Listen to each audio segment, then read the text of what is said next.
Cet environnement digital dont j'ai parlé fait que très souvent, les jeunes fonctionnent de manière neuronale. Ils fonctionnent plus par projet que par hiérarchie et par pyramide.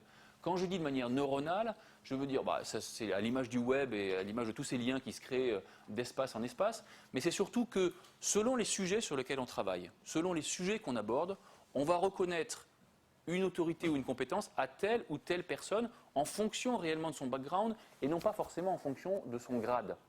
Et quand le jeune, alors j'emploie cette expression un peu caricaturale, mais quand il arrive en entreprise et qu'il est confronté à un système qui reste majoritairement pyramidal, un grand directeur, des sous-directeurs, des petites équipes par projet, ce n'est pas forcément quelque chose avec lequel il se sent très à l'aise. Il comprend mal, par exemple, les jeunes comprennent mal pourquoi le PDG d'une grande boîte, en tout cas en France, c'est moins le cas aux États-Unis, pourquoi le PDG d'une grande boîte est inaccessible. Est-ce que, et pour le dire, moi je connais un petit peu le monde de l'enseignement, est-ce que les directeurs des écoles que vous représentez sont en contact quotidien avec les élèves? Certaines oui, certaines peut-être moins. Je pense que c'est une question sur laquelle il faut s'interroger. Et c'est vrai que ces contacts directs, ce côté informel de la relation, c'est quelque chose que prise beaucoup la génération montante et auquel ne sont pas forcément prêts, enfin, évolution à laquelle ne sont pas forcément prêtes toutes les sociétés. Et puis, autre point qui est intéressant également, c'est sur la manipulation de l'information.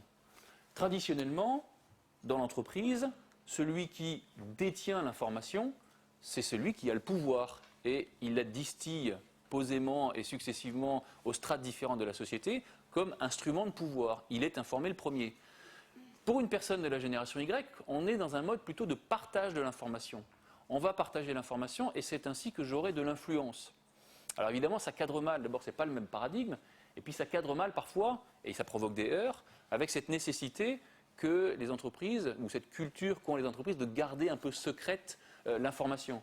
Tout à l'heure, Pierre-Yves parlait d'une 20e école qui rejoint votre conférence. On ne sait pas si c'est officiel ou si c'est officieux. Si vous dites ça à un élève, il ne va pas se poser la question de savoir si c'est officiel ou officieux. Il va le mettre sur son blog, il va le mettre sur Twitter, il va le mettre sur Facebook, et il partage.